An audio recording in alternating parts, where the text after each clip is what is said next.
Hi welcome to health and beauty. దోమలు మీ దరి చేరకుండా ఉండాలి అనంటే సింపుల్ చిట్కా.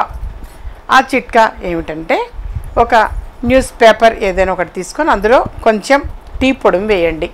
వేసి అది ఒక చిన్న బౌల్ ఏదైనా ఇంట్లో మామూలు బౌల్ ఏదైనా ఒకటి తీసుకొని అందులో ఆ న్యూస్ పేపర్లో వేసినటువంటి ఒక స్పూనో ఒక స్పూన్నర ఎంతనో కొంచెం టీ పొడి వేసి ఉంచి అది నలిచి అది అందులో పెట్టి దాన్ని కాల్చండి. ఆ వాసనకి దోమలు దరి చేరవుట. అందుకని మీరు మరి ఎక్కువగా దోమల తీవ్రత ఎక్కువగా ఉంది అన్నప్పుడు సహజంగా వర్షాకాలం ఎక్కువగా వస్తూ ఉంటాయి దోమలు. అలాంటప్పుడు ఎన్ని మనం జాగ్రత్తలు తీసుకున్నా ఇలాంటిది కూడా మరి ఏ అపకారము లేనటువంటిది కాబట్టి మీరు ప్రయత్నించి చూడండి. మా ఛానల్ సబ్స్క్రైబ్ చేసుకోండి, మరి కొంతమందికి షేర్ చేయండి. ఇలాంటి మరిన్ని ఇంట్రెస్టింగ్ వీడియోస్ చూడాలనుకుంటే మా ఛానల్ని సబ్స్క్రైబ్ చేసుకోండి. పక్కన కనిపిస్తున్న ఈ గంట సింబల్ని ప్రెస్ చేయండి.